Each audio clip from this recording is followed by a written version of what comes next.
Okay, it's recording now. Are you ready to begin? Okay, so I guess first I'll ask you. So about how old were you during the late '60s, '70s area? Anytime when you were, because you mentioned Kent State. So how old are you, like about that time? Well, at Kent State, I was going on 20 years old. So I was just out of high school. I was a freshman in college. And I think I cite that as a significant time period. It occurred in May of 1970. And things had been brewing uh, all around the country. I was going to school in Ohio.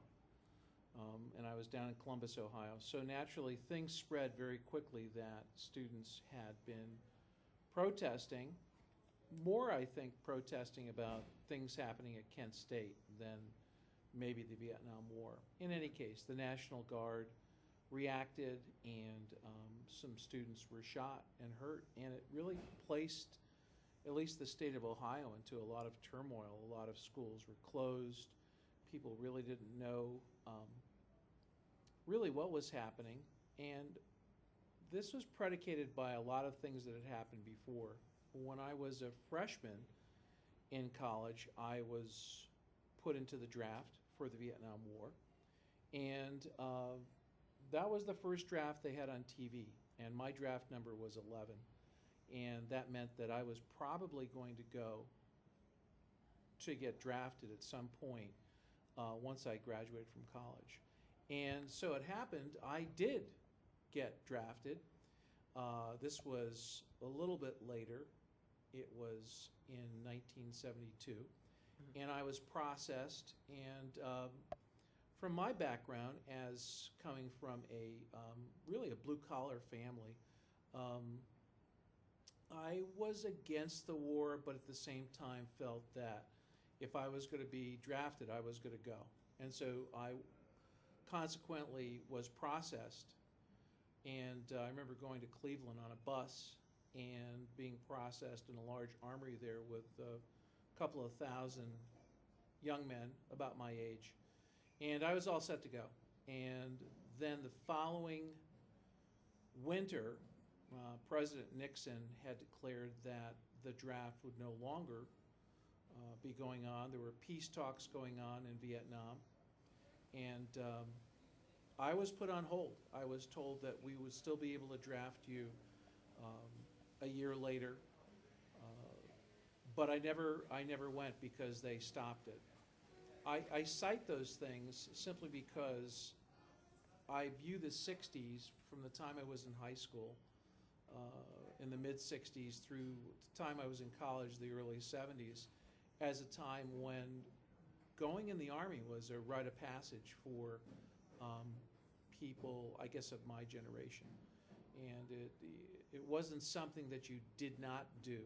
However, with the war escalating, and as the peace movement got steam, and as the anti-war movement got steam, more and more people were not going to go. However, where I grew up, most everybody was going to go. And that was the nature of growing up in a blue-collar town and being a working-class kid. Most working-class kids didn't think about things like running away to Canada, which I knew kids that did that, didn't think about protesting too much. So I think that in terms of protest, I would say that for me personally, probably it was to listen to music that everybody was listening to. But as far as being socially protesting, for me personally, it was not something that I was going to go through with. And that's why I cite the idea of Kent State as being kind of the quintessential moment of the 60s, even though it was in 1970. And I like history, and I usually say that the early part of any decade is always the part of the previous decade. So 1970 was really a lot like the 60s, and so was 71 and 72 and 73 for that matter. I see. So did you have any, should I say, what did you think exactly about the music from the '60s? Did you like growing up in a blue collar town, as you said? Did you feel any like negative feelings towards it, or did you accept it, or? Not at all. I think that the one thing about the '60s that was very exciting was that the music was not something based upon any segment of color or race at all. Kids, from the time they were in junior high school, which is a term not used anymore, but for me that was probably in the early '60s, we listened to all kinds of music, and all kinds of music wasn't classified that, well, this was the music that black African American kids listened to, and this was the music that white kids listened to. There was just music, and there was a lot of it. And I think because there was a lot of young people, there was a lot of music that got pumped out. So naturally, in 1963, when America was exposed to the Beatles, that meant there was going to be a lot of exposure to a lot of other music as well, too. For the first time, you could see, quote unquote, your music on TV. So seeing the Beatles on TV that winter was a big deal. And from a historical point, it was extremely huge. President Kennedy was shot in 1964 around Thanksgiving time. And all of a sudden, January, February of, I should say he was shot in 1963, and in January, February of '64, the Beatles are on TV. And it seemed to be almost like a cleansing. I think people, at least my age, forgot a lot about the sadness of the assassination and kind of focused more on the popular culture at the time, of which music was part of the connection, a big part of the connection. Very interesting. Did your parents have any, like, you know, because I know a lot of parents back then were kind of rejected these forms of music and stuff, so were your parents particularly against you listening to these bands, or? Absolutely not. As a matter of fact, my mother was the one who introduced me to the Beatles, and Really? 45 records were popular at the time. They're smaller discs, and my mother went to the number one place, the New Haven area, that had all the latest songs, and she went to Cutler's on Broadway in New Haven and brought home I Want to Hold Your Hand and said to me, you need to play this. This is a great song. And I remember listening to the song with my mom, who was just as excited about the Beatles as I was to become. And I have to say, my mom turned me on to a lot of music at that point as a junior high school student. And then from there, I kind of took over. I did have an advantage. My father worked for it's now called TNH, and it used to be called WNHC, Channel 8. And they had Connecticut Bandstand. And that was around the time they had American Bandstand. And first what would happen is at about 3:30, Connecticut Bandstand would come on, then 4 o'clock, American Bandstand would come on. Well, my father's job as an audio engineer was to play the records. So he was able to keep free records. So I always had a lot of records and albums at home simply because he used to bring them home. So my parents actually brought music into the house quite a bit and encouraged it, and didn't think it was too revolutionary to play the song, to allow me to play those songs. Were you around other people who might have thought of that, and did you know? Yeah, definitely there was, I think there were some people who were afraid of the music. I think more afraid because it was free.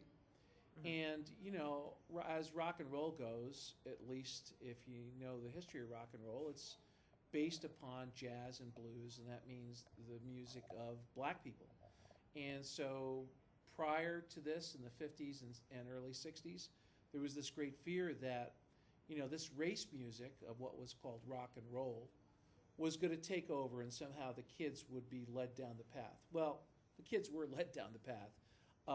Music was just popular.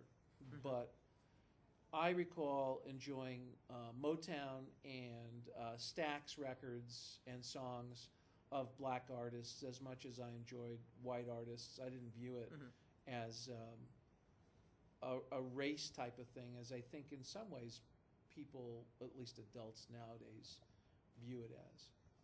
Very interesting. I see. Kind of maybe probably the last thing I'm going to ask is, do you remember any particular civil rights movements, like maybe like the Black Panthers or anything, or did you have any like specific thoughts on that? Absolutely. The Black Panthers, of course, were a revolutionary party, and they were in around the greater New Haven area, but especially in New Haven. And the Black Panther Party in New Haven in the late 60s was predominant. You would see Black Panthers in the street. They would ask for donations. A lot of it was to go to a daycare center that they had off of Dixwell Avenue to feed kids, little kids, every morning before they went to school.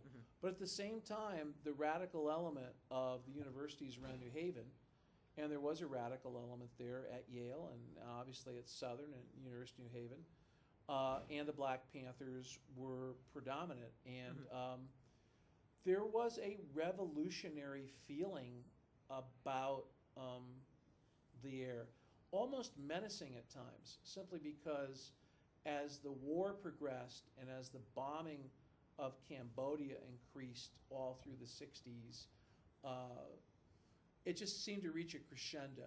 And I think because of New Haven where it was, and because Yale was there, there was a lot of anti-protesters, anti-war protesters around. And so maybe New Haven had a little more revolutionary feel about it.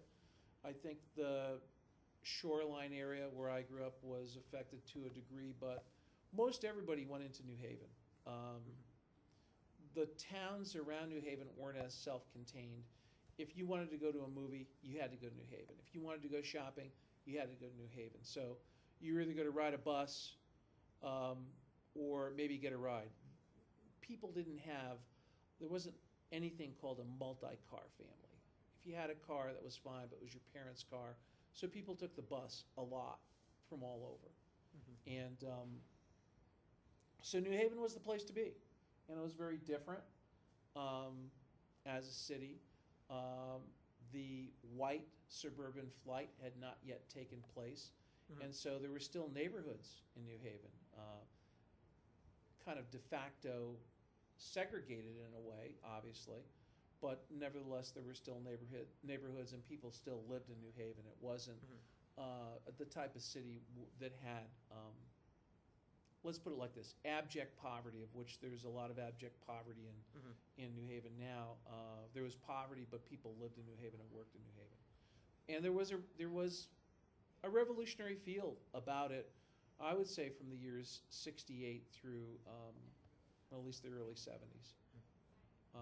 And I can recall in high school in 68, 69, numerous events where various high schools staged walkouts just because college students were staging walkouts as well too. But there was a great fear that at any moment something could happen, and then it finally did. Now, at the time, I was out of state. I was in Ohio. But recalling back upon those days of the late 60s and 70s, there was a feeling, a revolutionary feeling, when you walked about various streets in New Haven as a young person. I don't know how adults felt at that time. I'm sure they were very afraid.